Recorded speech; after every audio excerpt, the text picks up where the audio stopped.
Hello and welcome to Nelly's Song, a show about the Nellie Berman School of Music, a community music school in Haverford, Pennsylvania. I'm your host, Stefanie Yeung, current Associate Director of the Nellie Berman School. Today, we will be discussing our Celebration of the Arts Gala Concert, a collaborative event bringing together classical music, ballet, and theater. It will include our music students, ballet students from the Pennsylvania Academy of Ballet in Narberth, Pennsylvania, as well as theater students from the Art and Theater in Philadelphia, Pennsylvania. The event will be hosted by Philadelphia media personality and Emmy Award winner Doug Schimmel and will be held at Westchester University on Sunday, March 15th, 2020 at 3:30 p.m. This event is the Nellie Berman School's fundraising event of the year, with all proceeds going towards our 501c3 nonprofit scholarship fund. But it is more than just a school event. It is the culmination of school director Elena Berman's vision for a collaborative arts event in the way that major arts institutions like the Paris Opera Ballet and Mariinsky Ballet Company collaborated with composers like Tchaikovsky or developed special relationships with artists like Degas to create a cultural experience that was visually and auditorily exciting and unique.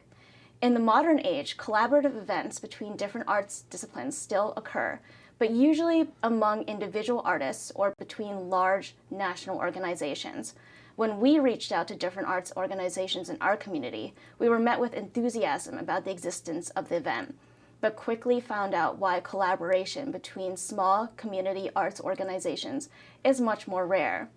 Funding and staffing are often difficult to allocate beyond the scope of the organization's internally planned events. With us today to discuss our Celebration of the Arts events is Nellie Berman School Director Elena Berman and Pennsylvania Academy of Ballet owner and director Melinda Pendleton. As our viewers may remember, Elena became director of the Nellie Berman School after a childhood of serious music study at the prestigious Stolyarski Institute in Odessa, Ukraine, followed by a bachelor's in French literature from the University of Pennsylvania and a master's in piano pedagogy from Temple University. We look forward to learning more about our new guest, Melinda, today. Welcome, and thank you for taking time out of your busy schedules to sit down with me. You're welcome. Thank you so much for being here and for interviewing us today. Yes, thank you very much. So I'm very curious about this. How did the two of you meet? Would you like to go first? Well, it's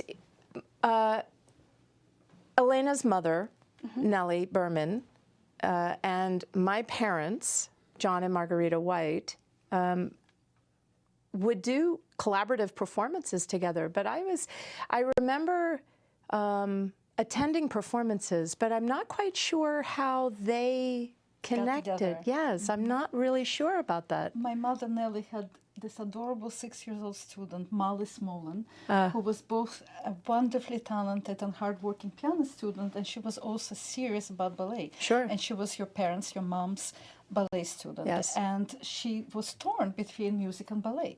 And to help ease her into loving both ballet and music, my mother has decided to invite your mother and father to present dancers. And the way they collaborated was that the music school students would perform, and in between they were sandwiched with ballet students. And I remember several of our own music students who were wonderful ballet students, and it was so unique for me to watch this. It was absolutely lovely.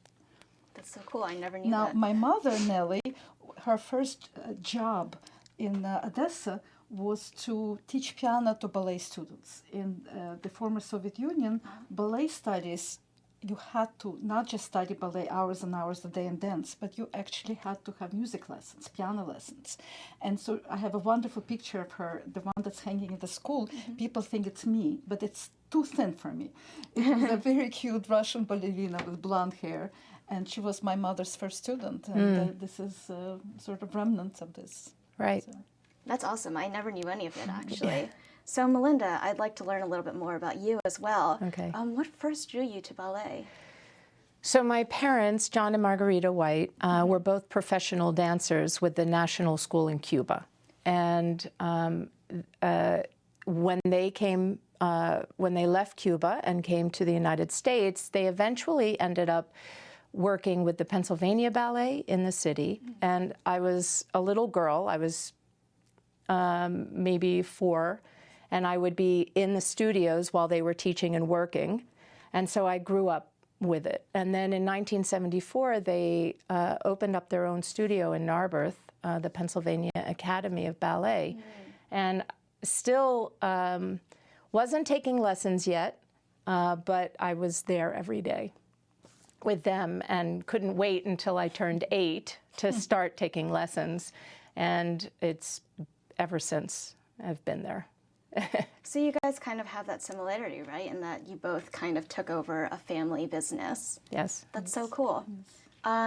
So Elena, I remember that you've done events in the past that kind of had this arts collaboration sort of bent to it. I remember the 2010 Art Sampler summer camp that you did, as well as last year's summer camp, where you invited children to go out to local arts museums. Yes, it was such a special event.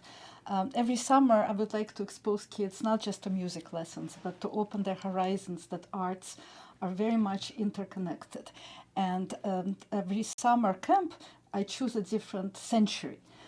So one of the centuries, last summer, we had Impressionism. And so there's an incredibly beautiful Impressionist collection at the Barnes Foundation. And I haven't been there since it moved from Lower Merion to Center City. And basically, I was doing something nice for myself. Whenever I do something nice for kids, I do something nice for myself. I absolutely love art, and I wanted to see Barnes. So I organized, and I love Impressionist music. I lived in Paris for several years. And so we took about 25 kids. I had parents who were helping, and the children never seen it. And probably they would not have seen it. Maybe some would. But I would say 3/4 of them would not have seen it if not for this camp.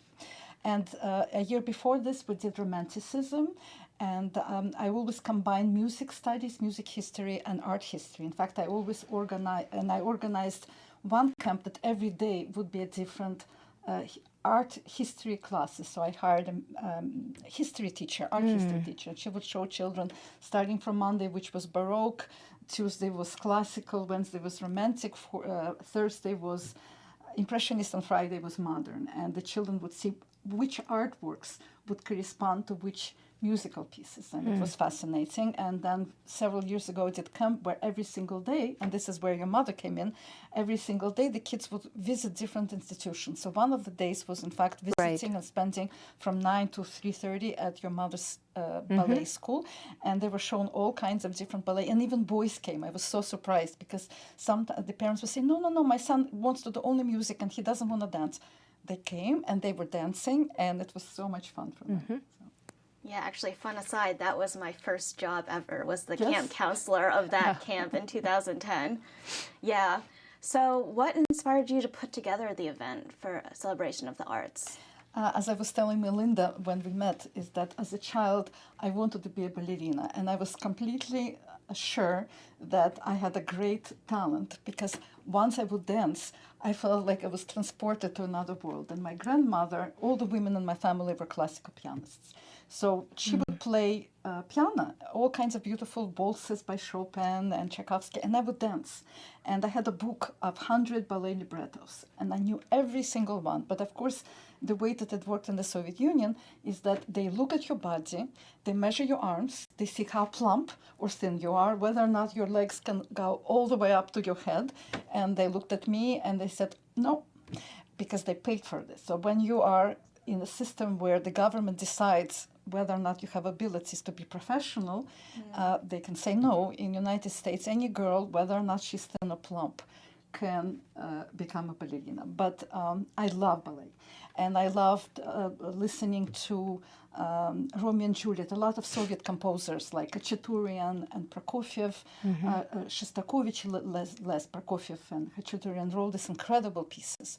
And every time that I personally listen to music and to our students, I see dancing, I see movement, I see different gestures. Like in life, nature is something that God created, but human beings are capable of inventing most extraordinary art.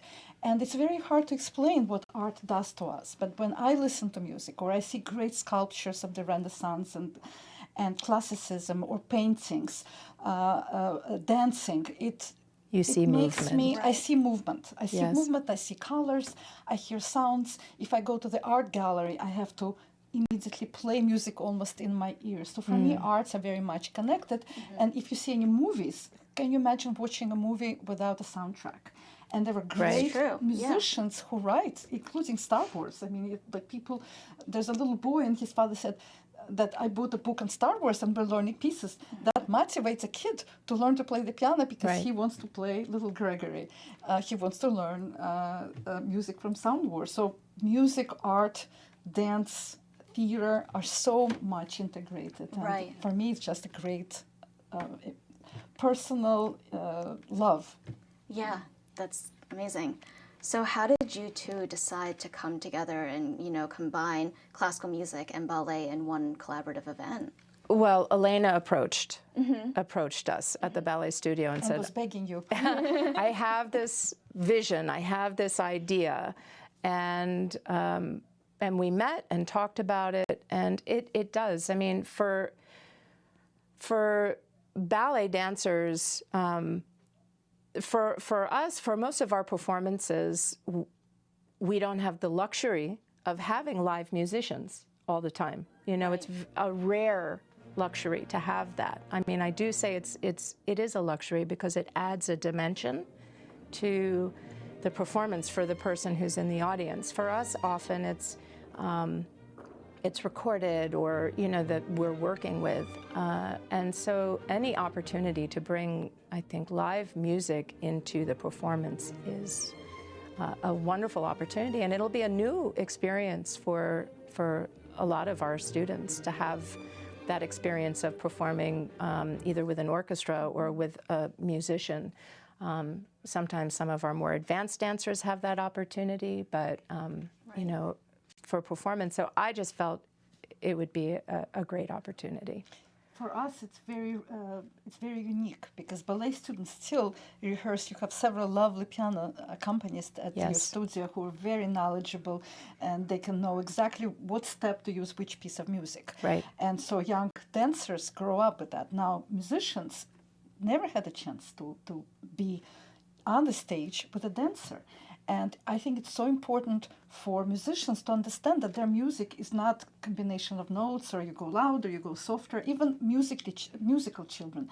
Because in reality, music is such a powerful expression of emotions. And dance is able to express that not through words, but through motions. And for our students to have a chance to dance is probably once in a life experience, and I hope maybe they might like it, but I think they will remember this for the rest of their lives. And this is my goal as an educator, to allow them this. And so Melinda and I were discussing what pieces, and I was, you know, it's very hard because those pieces are complicated. So in the beginning, we had to figure out, and Melinda had a huge work to do with her choreographers, because I wanted Montagues and Capulets by Prokofiev. I wanted, there's a wonderful composer, Shedrin, and he wrote a piece called Albanese, which is a Spanish piece. For me, it's just idea, it's so easy to just go like this with castanets, but not at all. Then we're doing an adorable duet for two little children, and it's Bizet, and it's called Les Jeux des Enfants. It's children's games, and there will be two boys coming and playing badminton. Then we have, what else do we have? Greek concerto. We have this wonderful pianist, Elisa Gavrilovich, who won first prize Grand Prix at the Chicago International Competition. So just recently, like 2 days ago, I heard the great news that one of the choreographers fell in love with the second movement of the Greek concerto, and I was jumping to joy. And then the final thing is the Tchaikovsky's The Dance of the Sugar Plum Fairy, right? Yes. And that was like the cherry on top for me. So thank you so much for making this possible. Yes. And speaking of ballet performances, we'd now like to play a short clip for you guys from a performance that Melinda's Ballet School did at the Philadelphia Garage. At the Performance Garage. Performance Garage, thank you, in Philadelphia. So enjoy.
And thank you for sharing that lovely performance from Capella with us. Yeah.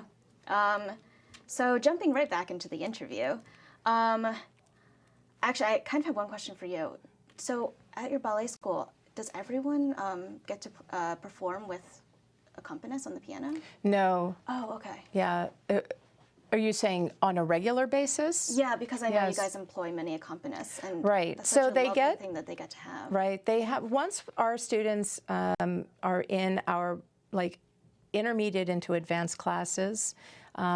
They have live accompaniment for the classes, so that is their exposure to dancing with musicians. But what's rare is for them to have the opportunity in a performance setting to have the live musicians. Right. That's a little less common for our studio.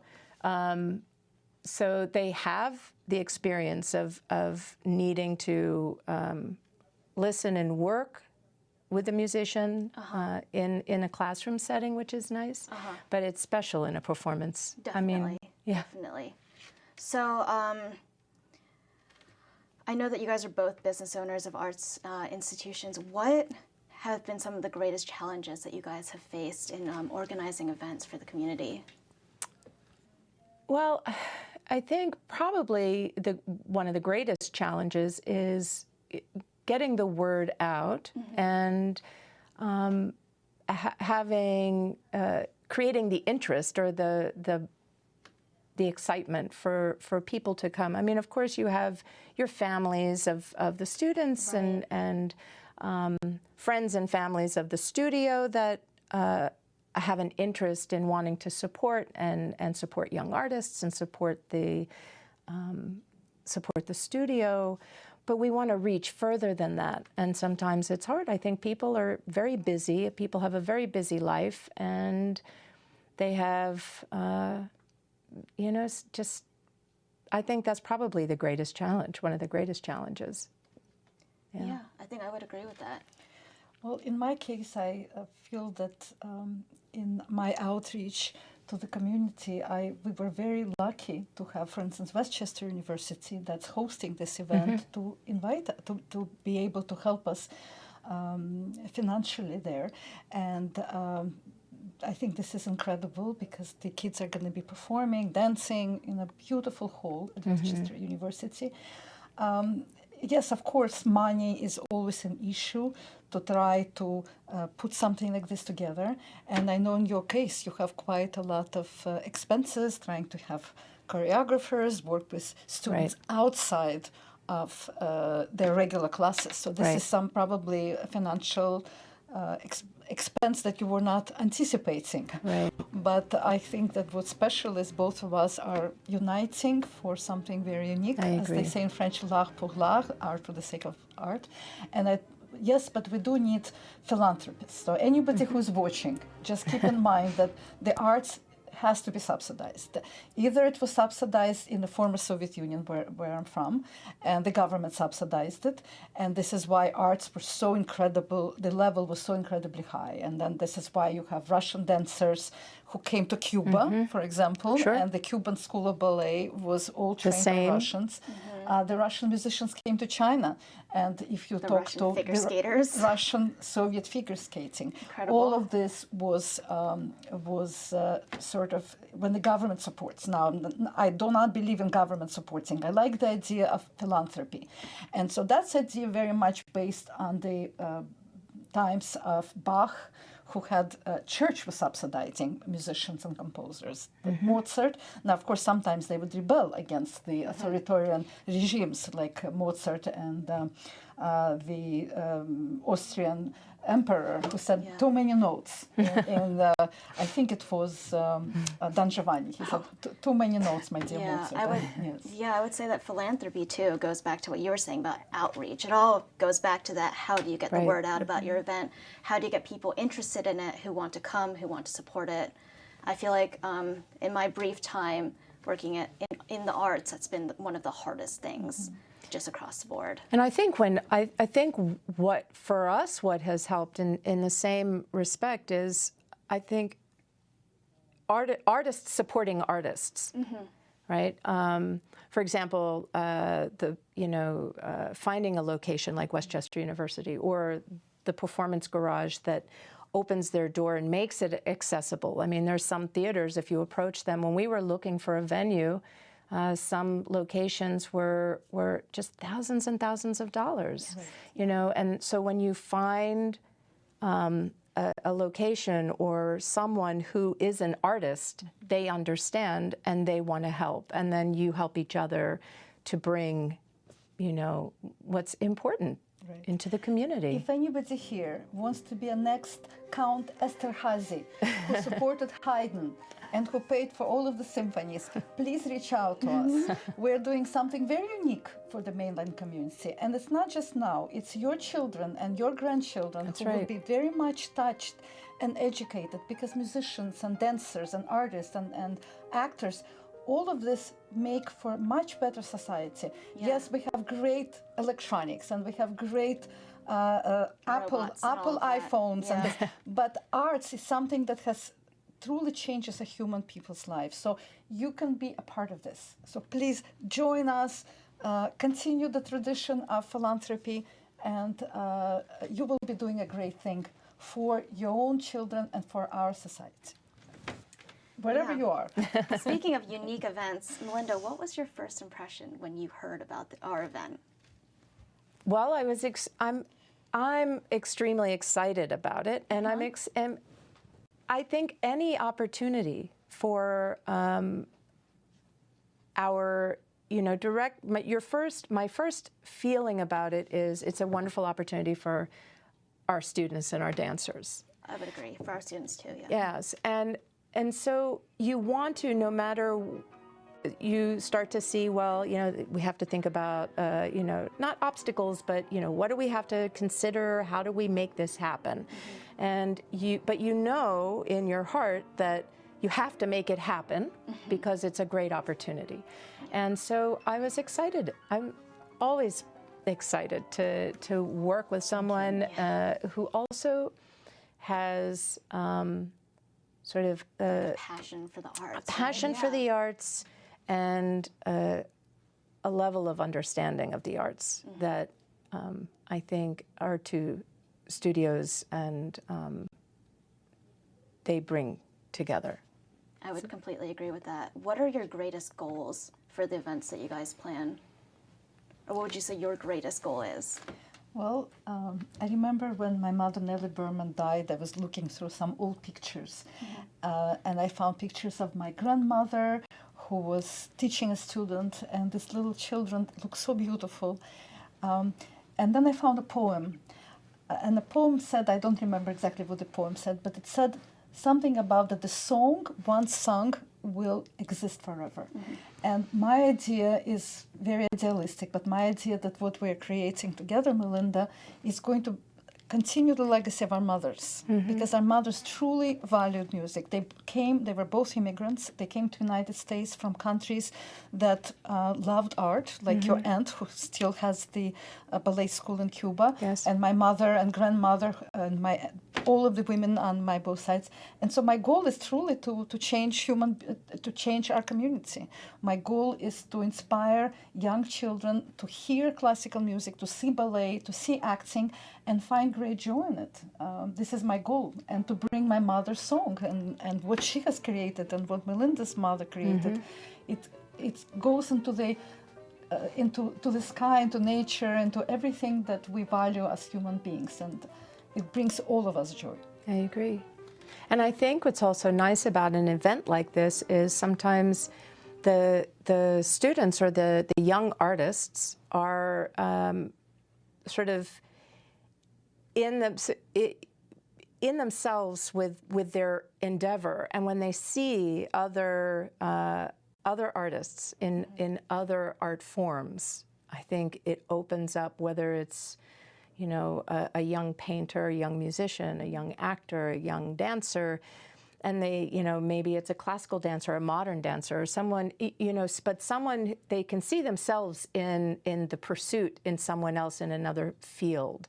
And I think that is support. And I think it continue to educate our young dancers and provide them with opportunities to express, you know, their hard work. Every day they practice, or every day they come into the studio, and this is their opportunity to be able to share that with an audience. And that is always sort of the underlying, I think, one of the underlying things for me when we're presenting these opportunities for the young artist as well. Yeah, I couldn't agree more. I think one of the things that makes a human really unique is our ability to, you know, have emotions and feelings and to express them. And, you know, one of the best ways to do that is in any form of art, whether it be music, whether it be ballet, whether it be acting. And I think this event will really bring it all together and really celebrate that. Well, thank you so much to both of you for your time. I'm so glad that we were able to pull this all together, that you guys were both able to come. And thank you to Westchester University. And thank you to Mainline TV Thank you for so much. hosting us. It's so kind, so kind. Yes, great We're fun. supported. Thank you. Yes. Arts are supported on the main line. Yes. And thank you for joining us. We hope you enjoyed hearing about our school's celebration of the arts gala concert to be held at Westchester University at 3:30 p.m. on Sunday, March 15th, 2020. For more information and to purchase tickets, please visit our website, nbsmusic.com, and click on the Events tab, visit our Facebook page, or give our office a call at 610-896-5105. Please tune in next time when we interview and listen to some of the talented scholarship students at our school. Until next time, stay musical.